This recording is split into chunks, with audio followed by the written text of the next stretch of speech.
Hey guys, Dantix here back with some more Borderlands 4 gameplay. This is not a drill, people. We're finally getting a look at Harlowe. What you're seeing now is gameplay from IGN, and you don't need their logo to tell you that because, yep, they immediately fall off a cliff. So please excuse the skill level. Even though they're allowed to, they don't switch action skills or even do anything beyond firing their weapon and activating Harlowe's Chroma Accelerator. This is a gravity bazooka of sorts that fires a glowing gravity well that inflicts enemies with Entanglement. More on that later. The skill can stun enemies but be modified to lock them down or bounce around like a ball. It can also time dilate enemies and slow down bullets around it.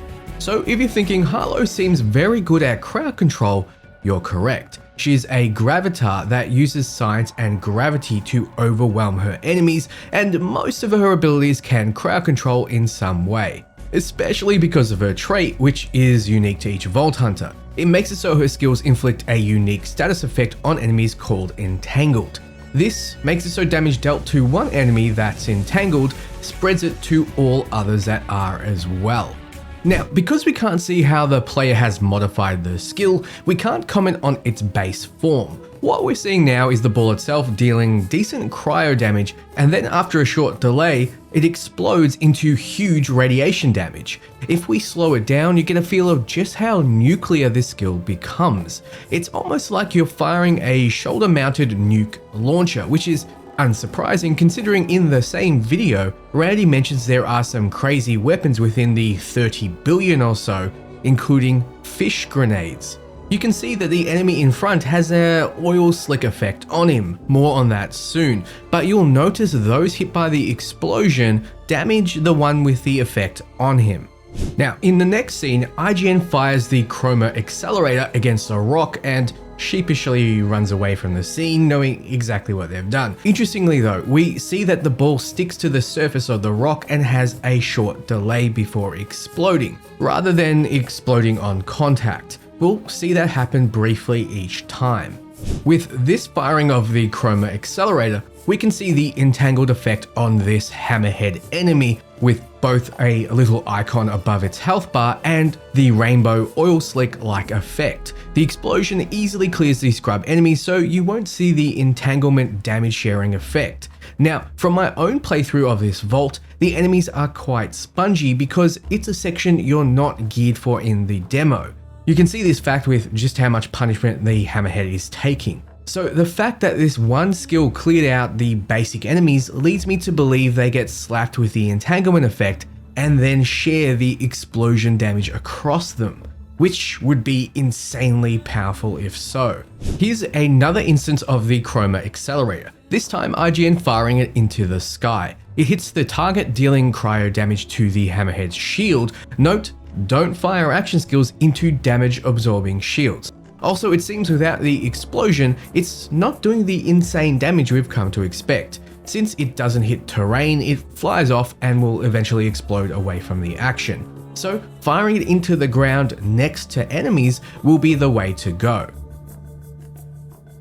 Let's see IGN learn from that and fire it into the ground next to an enemy. It hits the enemy in its aura of sorts, dealing cryo damage, then after a short fuse, explodes. It seems when the orb's momentum is stopped, it explodes sooner. Either that or it explodes when an enemy is in its radius, it's hard to tell. Perhaps the player also has a way of detonating it early. But the cryo damage is around 200 to 300 and the explosive radiation damage is around 1500, so you most definitely want to hit with both. Now, I mentioned an aura. Around the ball you can see a spheric blue radius. This is where the time will be dilated. Augments and capstones will change this effect, but any bullets passing through will be slowed. Same with enemies, so this becomes a defensive skill if angled correctly. You'll also notice that because the hammerhead was actually hit this time, not his shield, he's stunned for a fairly long duration, around 5 seconds, which is huge in a first-person shooter setting. Next, we see just how devastating the Chroma Accelerator can be when placed perfectly in the middle of a pack. Enemies are encased in radiation and are sent flying after a huge explosion. You'll notice the cooldown of the skill, 38 seconds, only starts after the the ball explodes, which leads me to believe that you can perhaps activate this skill again to detonate it early. Well done, IGN, I think you got the hang of it now. Wait, no, they just died by stepping into a radiation puddle of their own making. Never mind. Here we can kind of see Entanglement at work. The explosion hits the Great Void enemy and an enemy off to the right. The one to the right doesn't die from the initial explosion, but firing on the Great Void kills it with the Entanglement damage. You can see a flash of the effect evaporating as the enemy dies to gunfire. There's also something else going on with little wisp effects, but I'll get to that soon.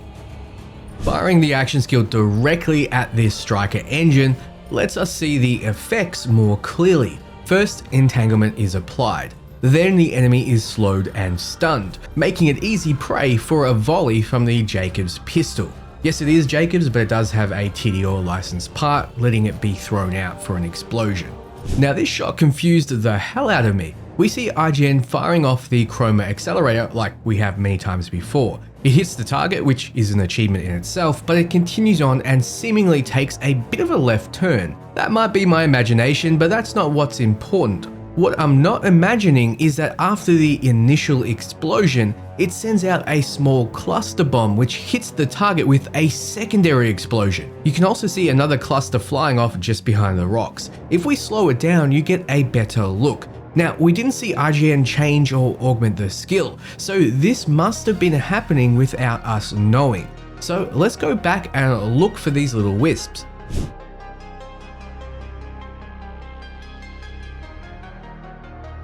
That there might be it. It's a secondary explosion to the side. Here we see one flying to the left, and we're not in view to see the secondary explosion. Makes sense why we didn't see it before. Another 2 clusters flying off screen. Seems like we've confirmed it. It's just an effect that's easy to miss during the action, and the surprisingly low video quality doesn't help at all.